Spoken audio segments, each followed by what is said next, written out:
So what is it that causes any human system, a team, a family, a community, an audience, to come alive, to be at their very best? This question is, it's why I go to work every day. It's why my best buddy Hal makes fun of me. He said, what kind of nerd would say human system, right? The same kind of nerd that will start with a graph and wears a Timex. But this graph is important because it's why the question matters. And many of you know this. We live in a time of radical exponential change right now. Right? The speed of computing, the number of devices and internet connections, it's all rising at an exponential rate.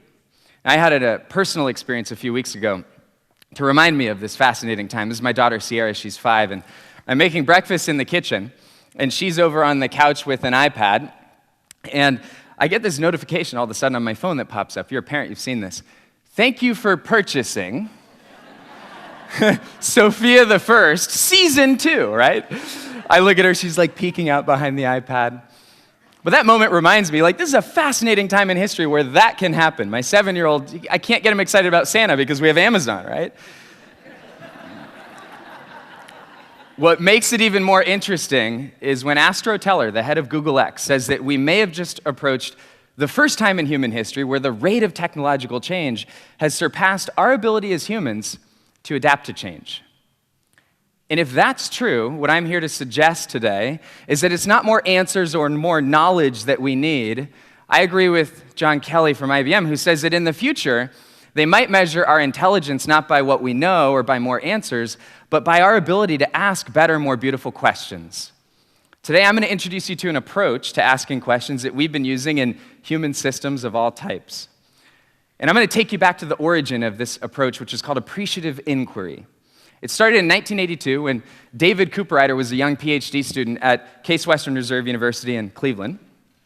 And he was consulting with the Cleveland Clinic. And David looked around and he noticed that the way that most consulting was done is people come in and they look for problems. They ask questions like what's wrong or what's broken or what's missing.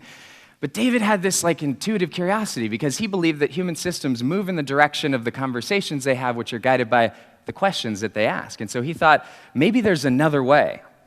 Maybe there's another way. He thought, what if instead of asking about what's wrong or what's broken, what if we asked about moments when we've been at our very best? What if we asked questions like, what are my highest human strengths? Or when have we excelled and why was that? And how do we bring more of that into our future?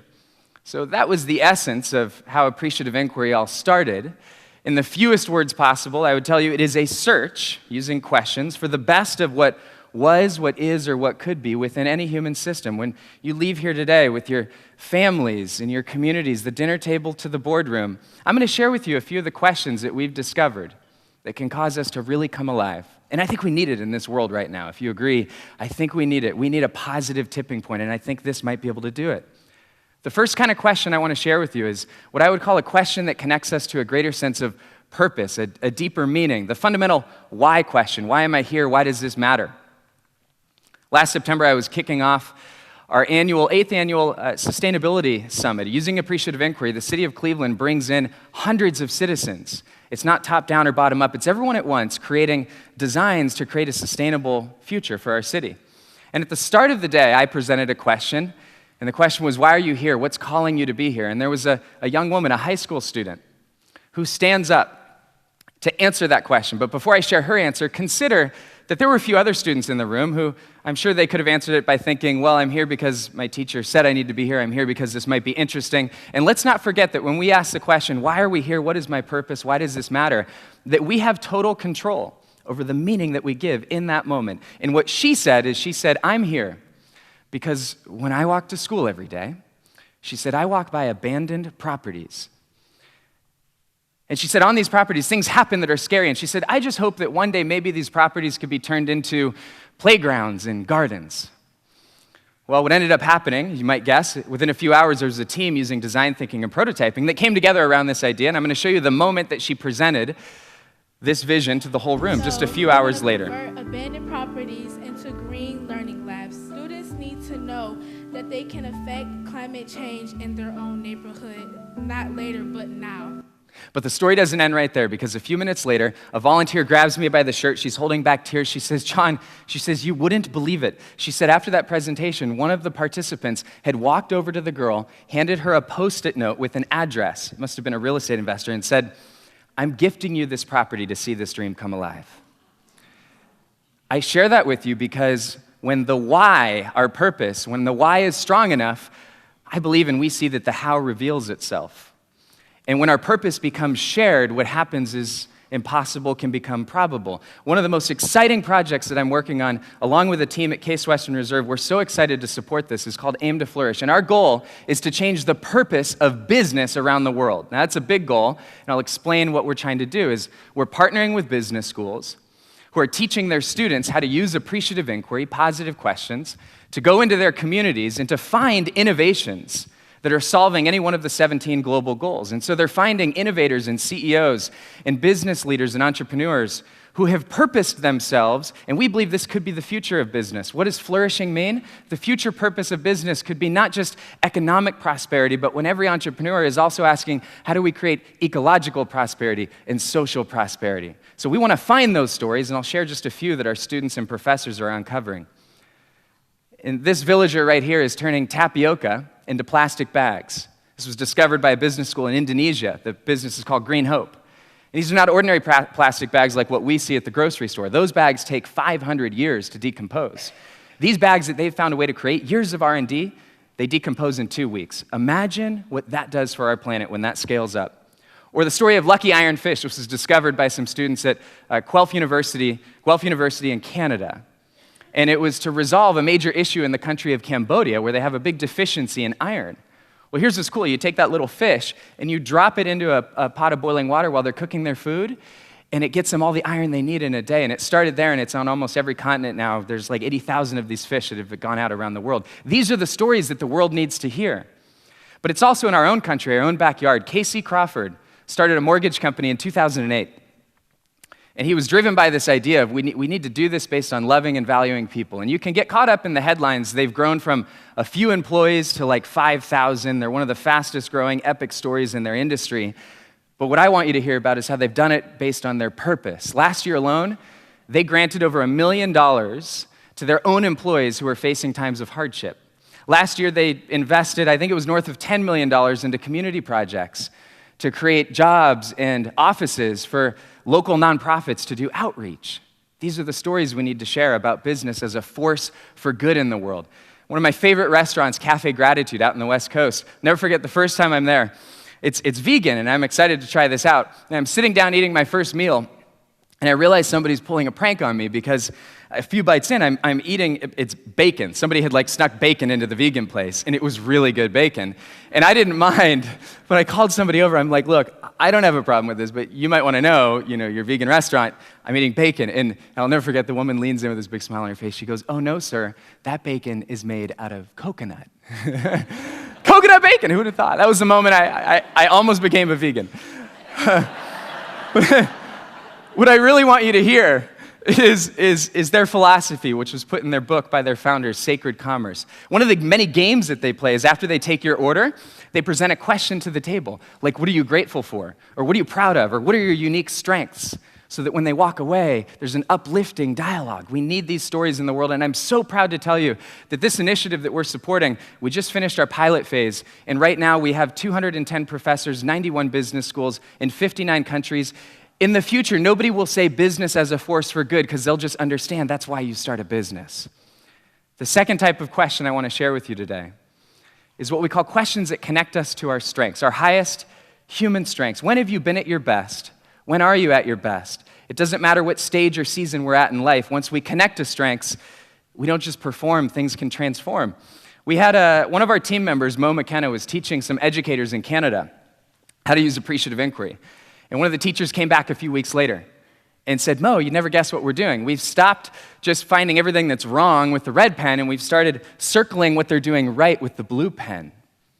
And all of a sudden, the students are not only able to improve faster because they see where to go, but they're motivated and they're inspired because when we connect to strengths, it lifts us up emotionally. Or this story, less than an hour from here, 10 years ago, our team member, Jackie Stavros, was invited to a manufacturing plant in Cadillac, Michigan. And this plant invited her in to help them to put together a plan to help shut down the plant because they weren't performing. They were slated to be shut down. Well, Jackie walks in the door, and you can imagine the tensions are high, morale is low, and Jackie She says, what if instead of a plan to shut it down, what if we had a plan to revitalize? And they said, you can't do that, and how would you do it anyways? Well, there's something they didn't know about Jackie. Jackie is a 20-plus year pioneer in appreciative inquiry, and what they didn't know is that Jackie had her own strategic planning approach that had already been proven in hundreds of companies. As an alternative to what they teach in schools, they call it SWOT, where businesses look at their strengths and their weaknesses, their opportunities and their threats. But Jackie's approach is called SOAR, where you look at your strengths and then your opportunities and then your aspirations, your visions when you use those things, and then the results that you want to create. And when we tap into our strengths, things happen that we didn't think could happen. That plant is flourishing 10 years later today. Or the story of Birmingham Children's Hospital. Our colleagues in the UK, Suzanne Quinney and Tim Clark, introduced them to appreciative inquiry. And now instead of asking, how do we make fewer errors, they're saying, how do we learn from excellence? Here's the beautiful thing about tapping into strengths. We know this. We know that when we're in a positive state of mind, which our strengths will bring us there, we now have the data, the undeniable empirical data, the wonderful field of positive psychology, the great work of leaders like Dr. Barbara Fredrickson and her theory on broadening and building is now proven. Hundreds of studies have proven it out that when we're in a good state of mind, we're smarter, we're more creative, we're innovative, and we're more resilient. So I invite you when you leave here to ask yourselves on the break, what are my strengths? How do I play them into my lives even more? The third question I want to share with you, what are the kinds of questions that connect us to new and exciting images of the future? For just a moment right now, I want you to think ahead a year, 5 years, 10 years, 100 years, whatever you want to do, and ask yourself, what kind of images, dreams, give me the greatest sense of purpose, fulfillment, meaning, and passion? And don't stop asking that question when you leave, because we end up where we ask about. I got a phone call last year from a wish organization called the Front Row Foundation. And what they wanted to do is invite, instead of a 6-person board meeting, they wanted to invite all of their community, 35 people, to come in to create a shared vision. And so we hosted an Appreciative Inquiry Summit, and during the day, many of their supporters are entrepreneurs. And these entrepreneurs came up with an interesting idea, because the question that was given to them is, what kind of innovative ways could we do fundraising that are less expensive but actually work better, right? Better questions create better results. And one of the teams came up with this idea of, as entrepreneurs, what if we just offer up each other's strengths, like a marketplace? Like, hey, I can do this, and you're interested in that, and we can funnel the money to the front row. It was a cool idea. Everybody loved it. That night, we're sitting around the fire pit on my back deck of my home, reminiscing about one day if this vision comes to life, when somebody leans over, taps me on the shoulder and whispers, hey, John, don't you have a training event coming up that woman right over there is probably going to buy a ticket to? They said, why don't you auction it off right now around the fire pit? I thought, great idea. I became the auctioneer, right? I sold a ticket. We raised a few $1,000 in a few minutes, but it didn't stop there. What ended up happening is somebody else stood up and said, well, I've got an idea, and I've got an idea, and I've got a strength to offer, a value to create. Someone said, well, I'd be into that. And we kept going. The wine and beer didn't hurt. We kept going, and after about an hour, somebody says, how much money have we raised? 20, 30, 40, 50. We start counting 60. We're at $83,000 because we're connecting our strengths. But it didn't stop there. There's one guy, our friend John Kane. You always need one guy like this. He goes, if we get to 100 grand, because we thought we were done, he says, I'm going to tattoo the Front Row logo right here on my arm, right? And as the auctioneer, I said the only thing I could think of, which was, who else will get a tattoo if we get to 100 grand? And you already know what happened. When tattoos are on the line, people find a way to raise money. We did it. And what's really cool is we had Nick Conadera, our filmmaker, was there to capture the final moment when we got the last 100 grand. We had to call our friend Stephen Christopher, woke him up out of his sleep. I think he was naked. You could see we FaceTime him. And he got us over the line. And we got 22 over here. 22. Ladies and gentlemen, Sylvan for $1,000. By the end of the night, we had far exceeded anything we ever thought would have been possible. If you seal the deal by donating $3,000 to the Front Row to put us over $100,000, he said done.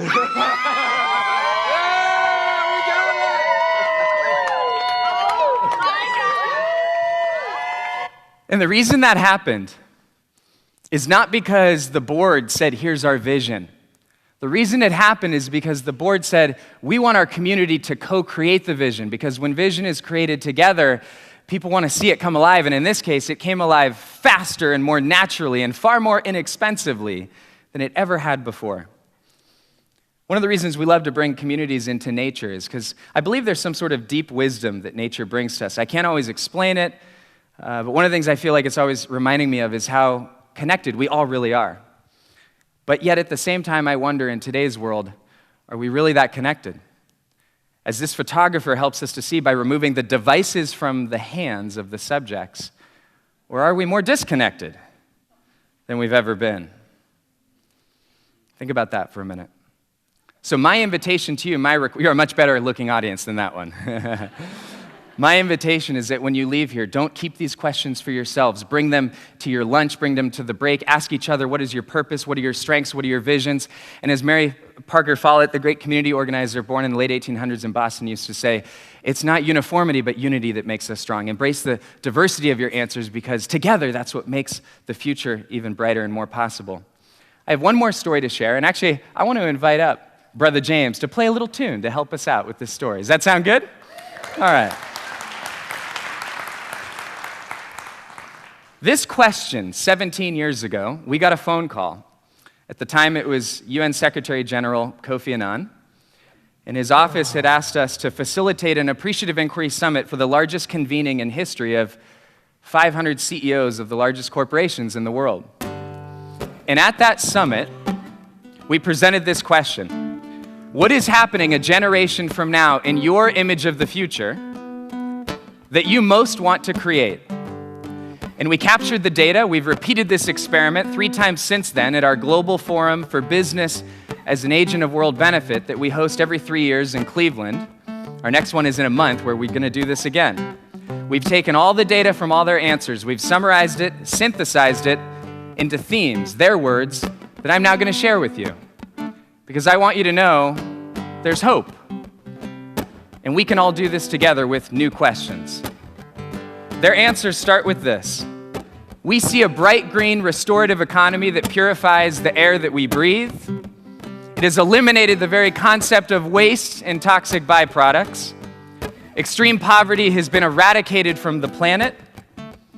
The economy's industry-leading stars are celebrated as creators of sustainable value. What we see when we look around are resilient, bright green, and walkable cities.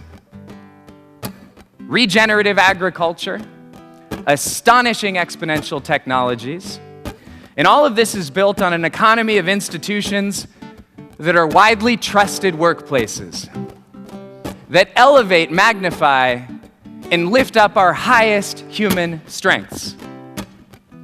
We've built the bridge from an unsustainable industrial age to a future that embraces the idea of flourishing for all. We have redesigned the entire material basis of our civilization successfully. Thank you, Traverse City. Thank you very much. Have a great day. Thank you. Thank you.